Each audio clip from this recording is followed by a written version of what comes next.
Captain Zixtel stood at the pristine viewing window of Docking Bay 7, his forearms crossed tightly against his crystalline torso as he watched the approaching transport shuttle. The iridescent scales along his neck flickered with anxiety. A trait his species, the Crystallians, had never quite evolved past, despite their advanced technological achievements. "You can't be serious about this." "First Officer Val," he muttered, his voice creating harmonic overtones that echoed his distress. "A human engineer. On my ship." First Officer Val, a towering Medusan with flowing tendrils of bioluminescent energy, pulsed soothingly beside him. "Captain, we've been through every application in the Galactic Engineering Corps. The Nebula Dream needs a chief engineer, and Isabella Rhodes is the only qualified candidate willing to work on a Class 3 cargo vessel with our particular challenges." Zixtel's scales shifted to a deep indigo of resignation. The Nebula Dream, while once a proud vessel, had seen better days. Their last 3 engineers had quit, citing the ship's unique blend of crystalline technology and standard fusion drives as impossible to maintain. The fact that they could only afford outdated parts didn't help either. The shuttle docked with precise efficiency, its airlock cycling with a hiss. Zixtel straightened his posture, attempting to project authority despite his misgivings. The inner door slid open, revealing a figure that made several nearby crew members instinctively back away. Isabella Rhodes stepped through the doorway, her environmental suit gleaming under the bay's artificial lights. Unlike the bulky protective gear Zixtel had expected, her suit was sleek, almost form-fitting, with subtle blue lighting along its joints.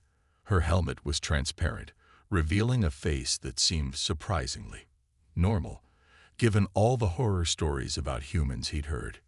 "Captain Zixtel," she said, her voice clear through the suit's external speakers. "Thank you for this opportunity. I studied the Nebula Dream's specifications extensively, and I'm excited to work with your unique hybrid drive system." The captain's scales flickered with surprise at her proper pronunciation of his name. Most non-crystalline species couldn't manage the harmonic overtones. "Welcome aboard, Engineer Rhodes. I trust you understand the unique circumstances of your position." Isabella nodded, reaching up to disengage her helmet. Several crew members gasped, and First Officer Val's tendrils coiled defensively. "I understand that humans have quite a reputation in the galaxy," she said, tucking the helmet under her arm and revealing a warm smile. "I also understand that your ship needs someone who can think outside conventional engineering parameters." Before Zixtel could respond, an alarm blared through the docking bay. Chief Medical Officer Trilith, a verdant with leaf-like appendages, burst through the doors. "Captain, the primary coolant system is failing. We're looking at a cascade failure in the crystalline matrix within 20 minutes. Isabella's expression shifted instantly from diplomatic to focused. "Captain, request permission to begin my duties immediately. I've dealt with similar systems on the Europa station." Zixtel hesitated for a fraction of a second, his scales cycling through a rainbow of uncertainty before settling on the green of decision. "Granted. Trilith, escort Engineer Rhodes to engineering. Val, begin evacuation procedures in case." "That won't be necessary," Isabella interrupted, already moving toward the exit. "We're not losing this ship today." As they rushed through the corridors, Zixtel couldn't help but notice how the human moved with unexpected grace, despite the artificial gravity being calibrated for crystalline physiology. She asked precise, technical questions about the coolant system, her mind seemingly racing ahead to solutions even as they ran. They arrived in engineering to find organized chaos. The crystalline matrix at the heart of the ship's power system was pulsing with an angry red light, its usually harmonious song distorted into a discordant shriek that made Zixtel's scales ache. Isabella didn't hesitate. She moved straight to the main control panel, her fingers flying over the crystalline interface as if she'd been born to it. "The matrix is out of alignment," she muttered, more to herself than the anxious crew around her. "The coolant isn't the primary problem. It's a symptom." "Impossible." Lieutenant Pexlor, the assistant engineer, protested. The alignment is maintained by quantum locks. It can't. It can if the quantum locks are receiving feedback from an improperly grounded power relay, Isabella interrupted, already pulling tools from her suit's utility belt. Captain, I need authorization to initiate an emergency shutdown of the secondary power grid. Zixtal's scales flashed white with alarm. That would leave us with only emergency power for life support.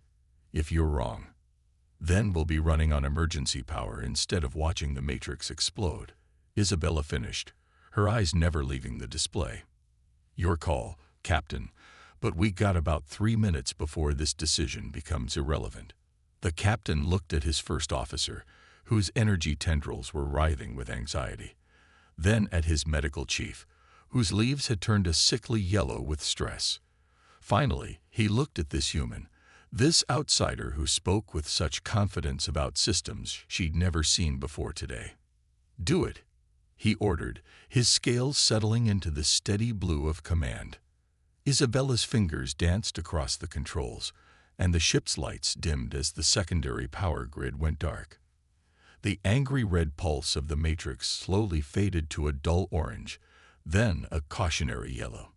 Isabella was already removing access panels, her movements quick but precise. Paxilor, I need you to monitor the quantum field variance. Trilith, those leaves of yours are sensitive to electrical fields, right? I need you to tell me if you sense any changes in the feedback loop while I work. To Zixtal's surprise, his crew obeyed without question, falling into an efficient rhythm with this strange human who had taken control of their engineering bay, as if she'd always belonged there. For the next 15 minutes, they watched as Isabella executed a series of repairs that seemed to defy conventional engineering wisdom, combining crystalline technology with what appeared to be improvised solutions from half a dozen different engineering traditions. Finally, the Matrix's song returned to its normal harmonious hum, its crystal structure glowing with a healthy blue light. Isabella stepped back from the control panel, wiping sweat from her forehead with the back of her hand. Primary systems restored, Captain, she reported, her voice professional despite the excitement dancing in her eyes. I've patched the feedback loop and reinforced the quantum locks. We should do a full diagnostic once everything's stabilized, but we're out of immediate danger. Zixtal stared at her, his scales shifting through colors too quickly to track. In less than an hour, this human had solved a problem that would have stumped most crystalline engineers, and she'd done it while coordinating with a crew that had been ready to bolt at the sight of her. Welcome to the Nebula Dream, Engineer Rhodes, he said finally, his scales settling on a warm gold of appreciation. I believe this may be the beginning of a very interesting partnership. Isabella smiled, already turning back to the control panel. Oh, Captain, she said, her fingers once again dancing across the crystalline interface. You have no idea how interesting things are about to get. 2 weeks into her tenure aboard the Nebula Dream, Isabella had already developed a reputation for the impossible. The crew no longer scattered at her approach. Instead, they watched with fascination as she moved through the ship's corridors, often muttering to herself while making notes on her datapad. Lieutenant Paxilor had become her unofficial shadow, his crystalline form constantly shifting between shades of curiosity and bewilderment as he watched her work. Today, he found her hanging upside down in a maintenance shaft, her environmental suit discarded in favor of standard ship's coveralls. Engineer Rhodes, he called, his harmonics wavering with concern. The gravitational calibration in this section is exactly why I'm here, Isabella interrupted, her voice echoing oddly in the shaft. The artificial gravity's been giving the cargo handlers headaches. Literally. Watch this. She reached up or down, from her perspective, and made a minor adjustment to something inside the panel. The subtle vibration that had been ever present in that section of the ship suddenly smoothed out. But that's not in any of the maintenance manuals, Paxilor protested, his crystalline structure flickering with confusion. Isabella swung down from the shaft with practiced ease, landing lightly despite the varying gravitational field. Paxilor, has anyone ever told you that you rely too much on manuals? Sometimes you have to listen to what the ship is telling you. Ships don't talk, he stated flatly. Sure they do. The vibrations, the harmonics, the way different systems interact. It's all a conversation. You crystallians should understand that better than anyone, given how your entire technology is based on harmonic resonance. Before Paxlor could respond, First Officer Val's voice echoed through the ship's comm system. Engineer Rhodes to the bridge. Urgent. Isabella was already moving, her tools somehow finding their way back to their proper places on her belt without her seeming to look at them. Paxlor hurried to keep up, his crystalline legs creating musical chimes against the deck plating. They arrived on the bridge to find Captain Sixtel's scales cycling through various shades of worry. The main view screen showed a massive debris field ahead, the remains of what appeared to be several ships. We've received a distress signal, the captain explained as Isabella approached. A nomad trading convoy was attacked by pirates. The survivors are trapped in a damaged ship on the other side of this debris field, but our sensors can't find a safe path through. Isabella studied the sensor readings, her eyes narrowing. The debris is highly magnetized. That's why the sensors are having trouble. But she moved to the navigation console, her fingers dancing across the controls. The magnetic field itself could be our guide. Explain, Val demanded, her energy tendrils coiling with interest. The debris has created magnetic eddies, like currents in a river. If we recalibrate the sensor array to track those currents instead of trying to scan through them. She worked as she spoke, and suddenly the view screen changed. Where before there had been chaos, now distinct patterns emerged. There, she pointed to a winding path through the field. We can follow that eddy all the way through. The magnetic current will actually help push us along while keeping the larger debris away from the hull.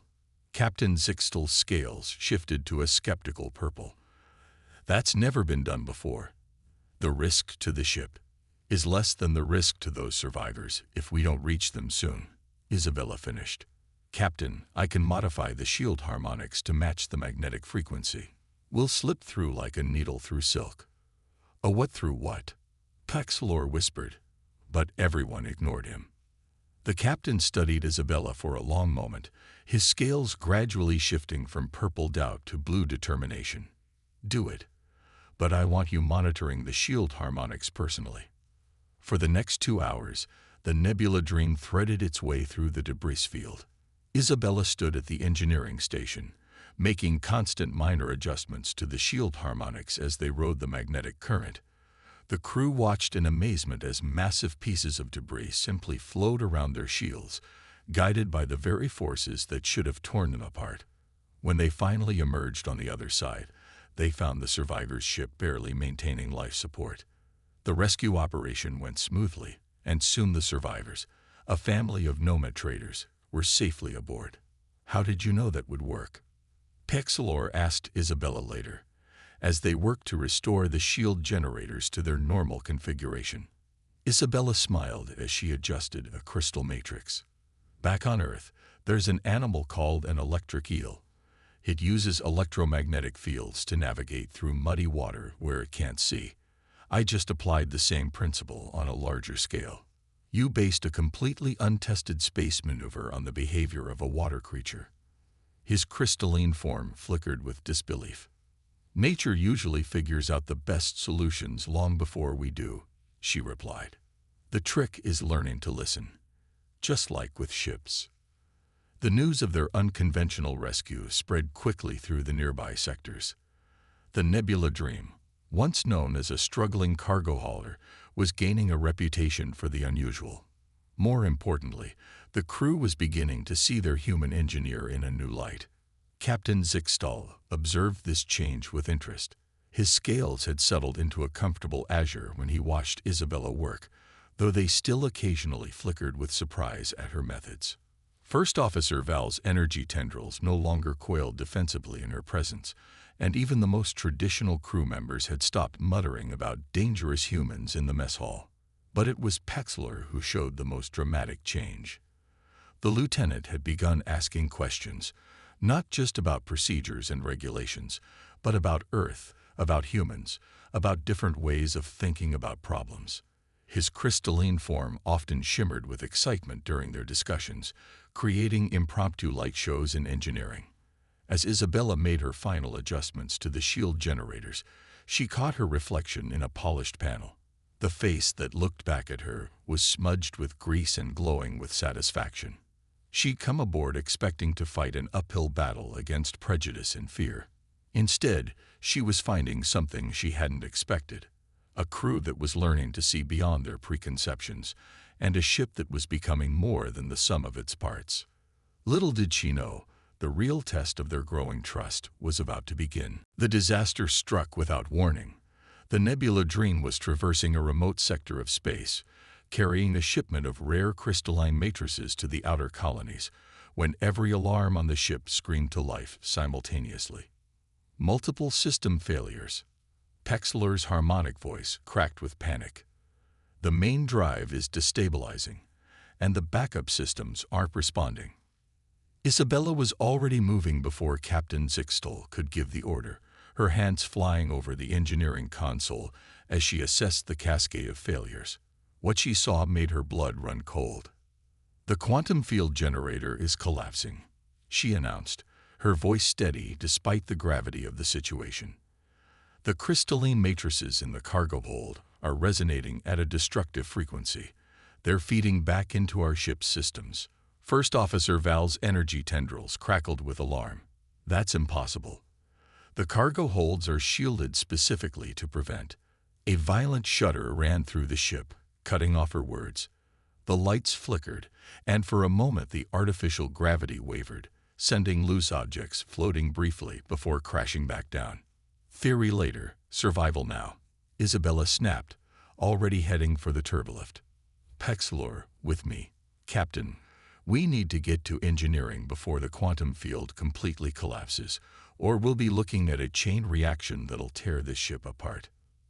The trip to engineering was a nightmare of shifting gravity and flickering lights. When they arrived, they found the main engine room bathed in an ominous red glow. The crystalline core of the ship's power system was pulsing erratically, its usual harmonious hum replaced by a discordant shriek that made Pexler's form vibrate in distress. Isabella moved immediately to the main control panel, but her fingers stopped just short of the controls. "This is wrong," she muttered, her eyes narrowing as she studied the readouts. "The resonance pattern. It's not random." "Of course it's not random."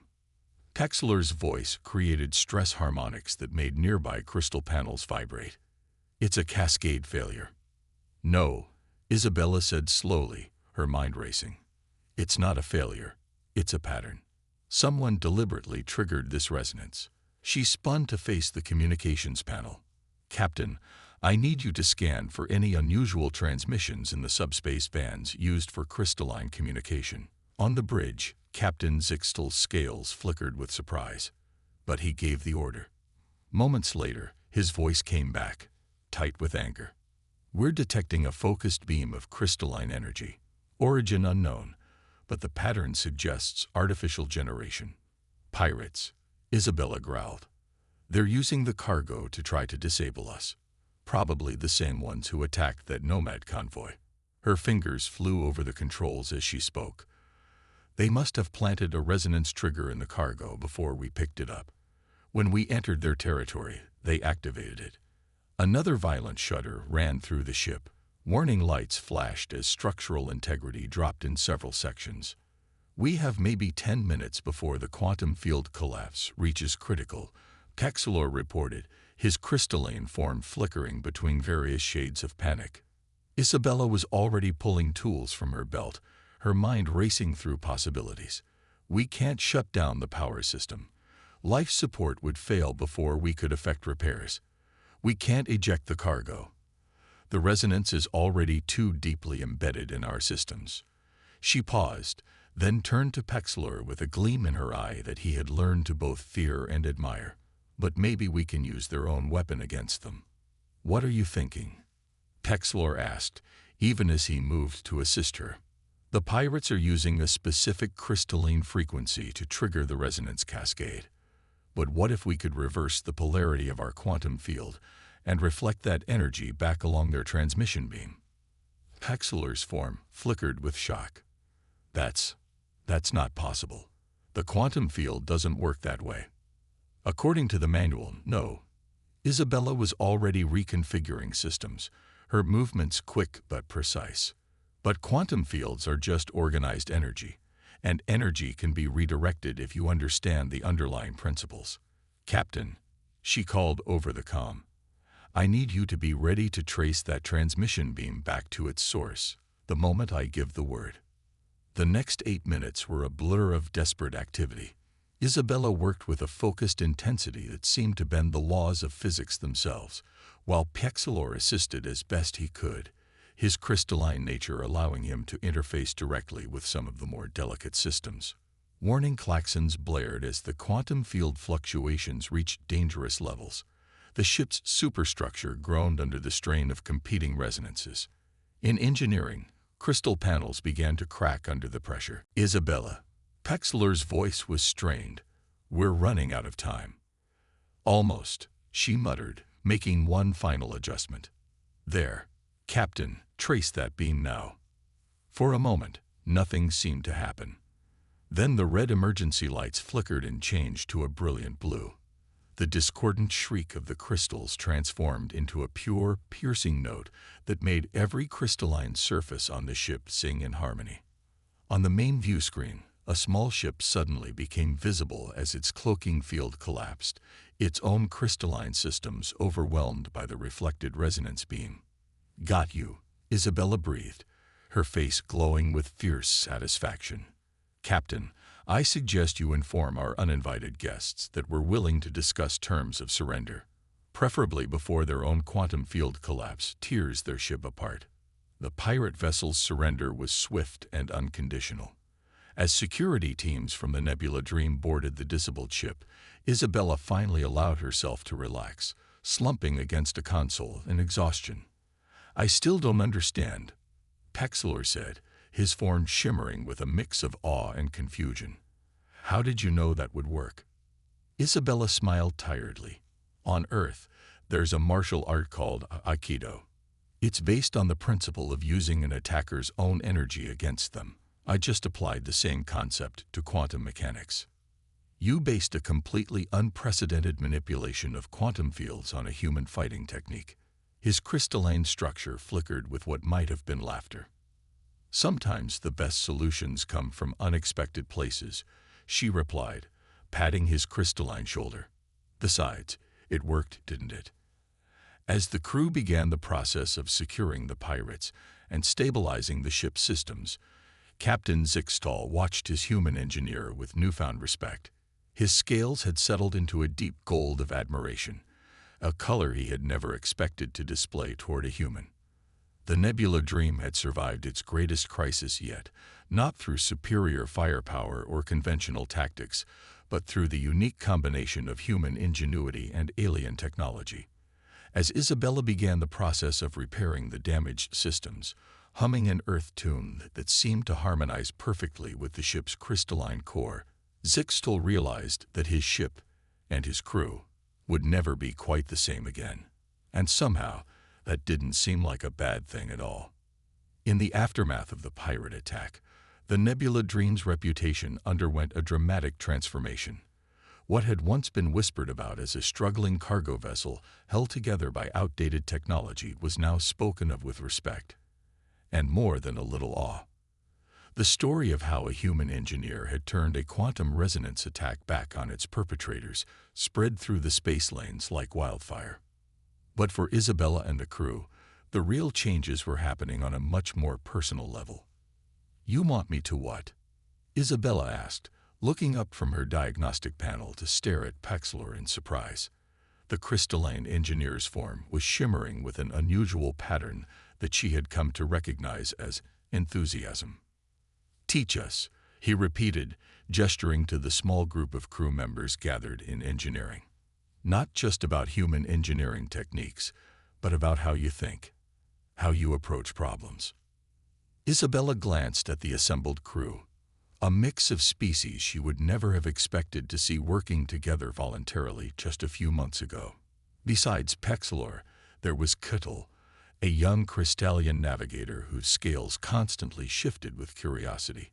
Renza, a Medusan power systems specialist whose energy tendrils moved in patterns of eager anticipation, and even Trilleth, the verdant medical officer whose leaf-like appendages swayed with interest.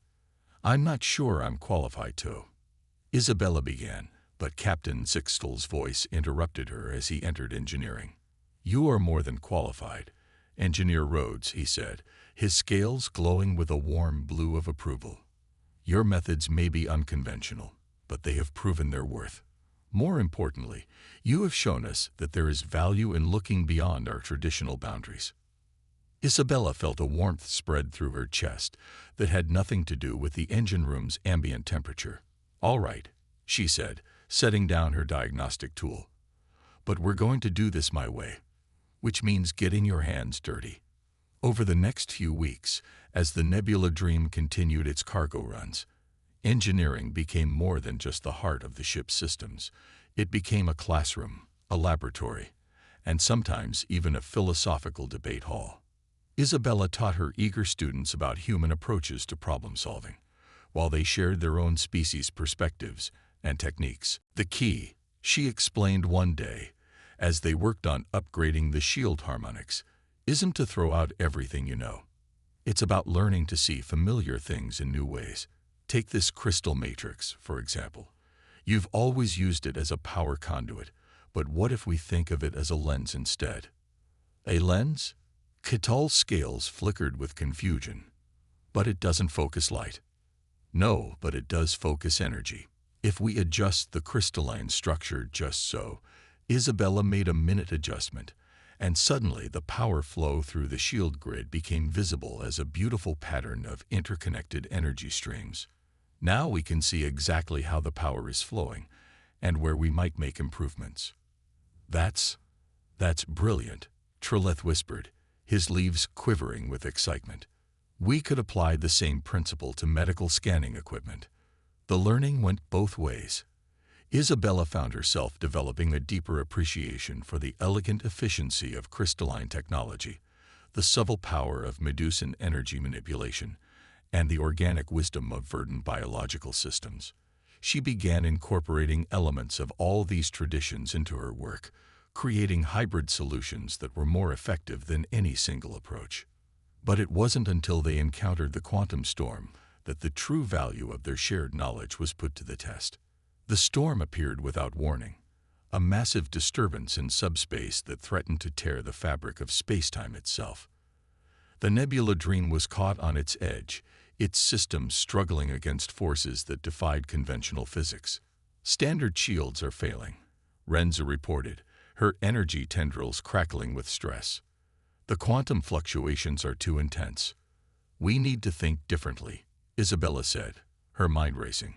"Cuttle, how do crystalline ships handle severe stress on their hull matrices?"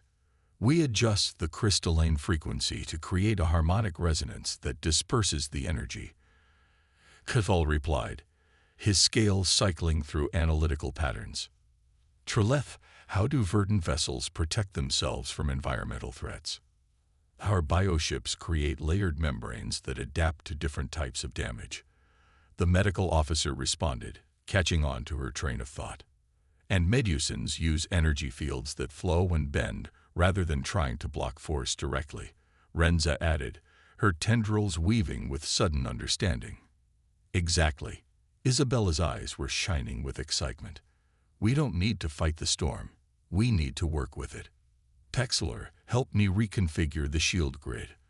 We're going to create a hybrid defense system that combines all of these principles."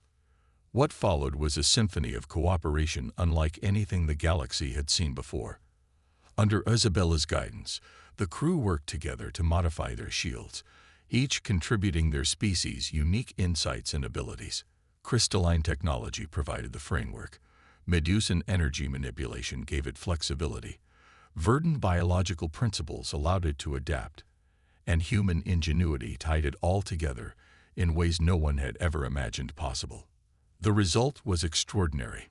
The Nebula Dream didn't just survive the quantum storm.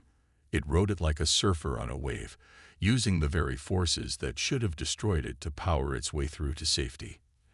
As they emerged from the storm, Captain Zixtal found Isabella in engineering, surrounded by her impromptu class of alien students. They were all talking at once, excited by their success, and already discussing how to improve upon what they'd achieved. "Engineer Rhodes," he said, his scales glowing with pride, "I believe you have done more than just teach new engineering techniques. You have shown us the power of true collaboration." Isabella looked around at her friends, and they were friends now, not just colleagues, and smiled. "We all did this together, Captain. Every species has something valuable to contribute. Sometimes it just takes a different perspective to see how all the pieces can fit together." "Indeed," the captain agreed, his scales shifting to a new color, one that combined the warm gold of appreciation with the bright blue of hope. "Perhaps this is what the galaxy has been waiting for, not just tolerance of our differences, but true integration of our strengths." As the crew of the Nebula Dream celebrated their victory, none of them could have known that their unprecedented cooperation would soon attract attention from powers far beyond their usual cargo runs, attention that would test their newfound unity in ways they could never have imagined. The summons from Galactic Central Command came 3 standard weeks after the quantum storm incident. Captain Zixtal's scales shifted through a rainbow of emotions as he read the transmission, finally settling on a peculiar shade of silver that Isabella had never seen before. "They want us to appear before the High Council," he announced to his assembled senior staff. "Apparently, our unconventional methods have attracted significant attention. Is that a good thing or a bad thing?" Isabella asked, noting how Pexler's crystalline form had taken on a worried opacity. "Both. Neither. The Council rarely involves itself in the affairs of individual ships, but our success with integrating multiple species technologies has raised both interest and concern." The captain's scales flickered uncertainly. "They wish to evaluate our methods for potential wider implementation." The journey to Galactic Central took them through the heart of civilized space. The Nebula Dream, once an unremarkable cargo hauler, now drew attention at every port. Other ships' crews would gather to catch a glimpse of the vessel that had successfully merged technologies that most considered incompatible. When they finally arrived at the massive space station that served as the seat of galactic government, Isabella felt her breath catch. The station was a perfect representation of what they'd been trying to achieve, a harmonious blend of various species' architectural styles and technologies, working together in perfect synchronization. The High Council chamber was equally impressive, with representatives from every major spacefaring race seated in a grand amphitheater. Isabella stood with her crew before them, feeling strangely calm despite the gravity of the situation. High Councilor Vexterra, a crystalline elder whose scales gleamed with ancient wisdom, spoke first. "We have reviewed the reports of your activities with great interest. Your methods are unprecedented."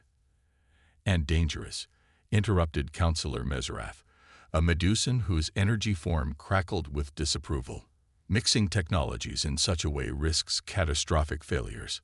There are reasons we maintain separation between our various engineering traditions." Isabella stepped forward, ignoring Pexler's attempt to hold her back. "With respect, counselors, those reasons are based on fear and habit, not scientific fact. We've proven that different technologies can work together, not just work, but create something greater than the sum of their parts. Through human intuition," Counselor Trevak, a verdant elder, observed, "an unpredictable factor. Through cooperation," Isabella corrected. "Every member of our crew contributed their unique knowledge and perspectives. I just helped them see how it could all fit together." She gestured to her crewmates.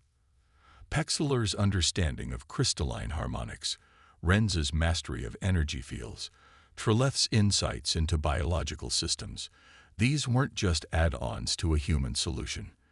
They were essential parts of a new whole. Captain Zixtal moved to stand beside her, his scales glowing with fierce pride. What Engineer Rhodes is too modest to say is that she showed us something we had forgotten in our rush to maintain our separate technological traditions: the power of diversity. The captain's scales shifted to a deep, authoritative blue as he continued. The quantum storm we survived. No single species technology could have protected us. But by combining our knowledge, by learning to see beyond our preconceptions, we didn't just survive. We thrived. A murmur ran through the council chamber. High Counselor Vexterra leaned forward, their scales shimmering with interest. "You speak of more than just engineering." "Yes," Isabella said simply. "The galaxy is facing challenges that no single species can solve alone. Climate disasters, spatial anomalies, resource shortages. These problems don't care about our artificial boundaries. Why should our solutions be limited by them?" She turned to face the entire council. "The Nebula Dream isn't just a ship anymore. It's a proof of concept. We've shown that different species can work together, learn from each other, create something new and beautiful and more effective than anything we could achieve alone." The chamber fell silent as the council members communicated among themselves in their various ways. Shifting scales, pulsing energy forms, rustling leaves. Finally, High Counselor Vexterra spoke again. "We have reached a decision. The Nebula Dream will be redesignated as a prototype vessel for the new Galactic Integration Initiative.